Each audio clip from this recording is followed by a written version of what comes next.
और internal energy का relation देखा है ना, Q plus W, U equals to Q plus W is the first law of thermodynamics. And heat changes at constant volume, आज हमें constant pressure पे पढ़ना है, and ये दोनों expansion and then finish. So heat changes at the constant volume was equals to what? Heat changes at constant volume किसके बराबर था? Energy enthalpy किसके बराबर था? enthalpy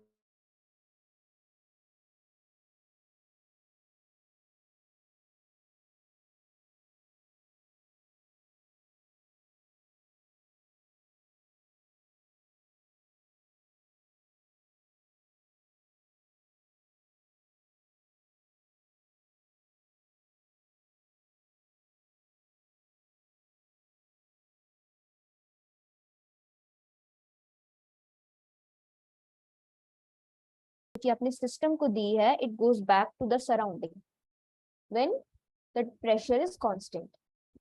So this implies that a part of energy supplied as a heat at a constant pressure QP, it goes to increase the internal energy and rest come to the surrounding as PdV, that is work equals to energy.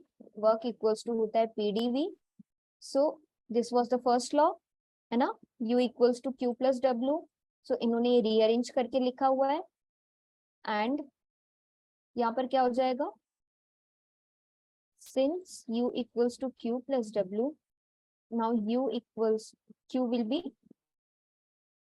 U minus W, so Q. Now system पे work हो रहा है इसलिए it is positive and the equation will become what, यहां से आपने energy की value find की, सो एनर्जी की वैल्यू क्या जाएगी, Q minus PdV, that is, इससे एनर्जी की value will be Q minus W, that means W equals to क्या होता है PdV, so this is P delta V. Okay, now the thermodynamic processes, that is state 1 से state 2 under the constant pressure क्या हो सकता है, इस पहली स्टेट की pressure volume T1 that is V1 and T1, second state की V2 T2, pressure तो कांस्टेंट है तो आप प्रेशर को प्रेशर P से ही डिनोट करोगे दोनों स्टेट्स में. Now what you have to do, internal energy U होती है, सो U1 एंड U2 एक स्टेट की एनर्जी होगी और दूसरे स्टेट की क्या होगी, U2 होगी. Now the final minus the initial will be QP minus PV2 minus PV1. Yes, क्योंकि फाइनल की क्या होगी, V2 होगी है ना, टेम्परेचर T2 होगा. So what you will get from equation this, you will get, यहाँ पे आप एक बार U2 को लिख लो, U2 मतलब QP2 minus PV2 and then again U1 के लिए लिखोगे, so P1 PV1 and Q1. Okay, so what will you get, equation you will get U2 minus U1 will be QP PV2 minus V1. Now इस equation को आप rearrange करोगे तो क्या करोगे, आपको यहाँ पे हीट की वैल्यू निकालनी है, तो इन सारे चीजों को क्या करोगे, इधर शिफ्ट करोगे, पहले तो मल्टीप्लिकेशन कर देना P का, PV2 हो जाएगा है ना, एंड PV1 हो जाएगा. नाउ माइनस माइनस प्लस हो जाएगा, तो ये इधर आके minus and this ये जो minus थे plus, so you will get what equation, you will get the equation QP as this.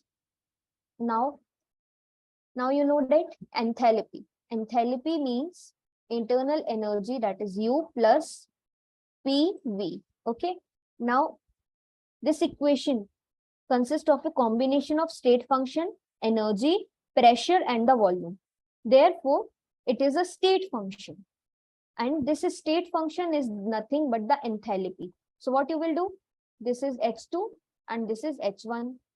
Yes, क्योंकि enthalpy U plus PV, U plus PV.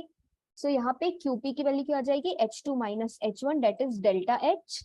And this implies that heat withdrawn from the surrounding in a process at constant pressure is equals to change in enthalpy.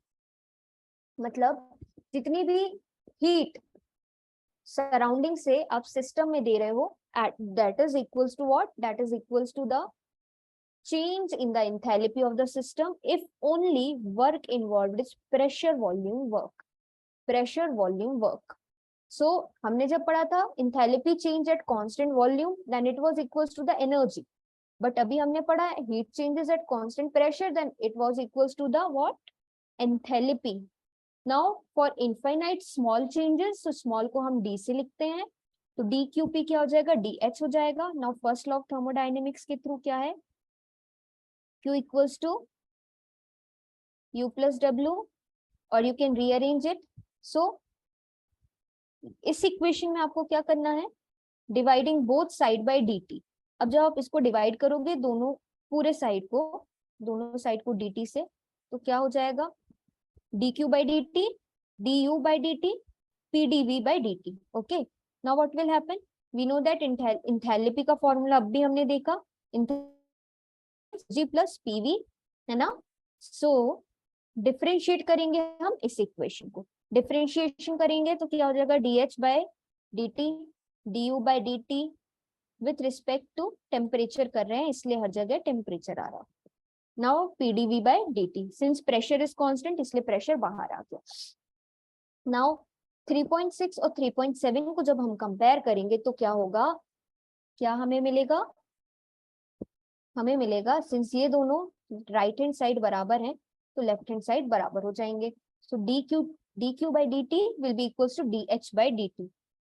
Now the expression on the left hand side represents Cp, that is heat capacity at constant pressure. वहां हमें मिला था heat capacity at constant volume. So this will be heat capacity. अभी देखो यहाँ पे याद होगा, so you were getting Cv, है ना।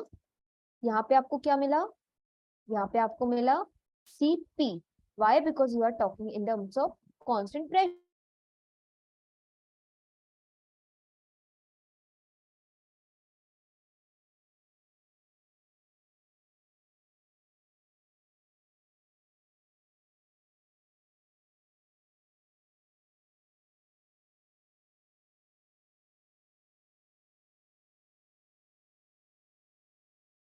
DTM is temperature में change we are calculating. So T1 से T2 आपकी लिमिट हो जाएगी and you will get what, Cp constant है तो Cp बाहर आ जाएगा and T2 minus T1. Now T2 minus T1 equals to Cp. अब ये T2 minus T1 है मतलब चेंज है तो delta T. So delta H equals to क्या हो गया, Cp डेल्टा T. यहाँ पे क्या हुआ था, यहाँ पे क्या हुआ था आपका, delta U equals to Cv delta T, है ना। समझ आ रहा है, वहां पे एनर्जी थी बराबर, यहाँ पर क्या है, यहाँ पे एंथैल्पी है। Yes Nancy, Savita, Yes. Yes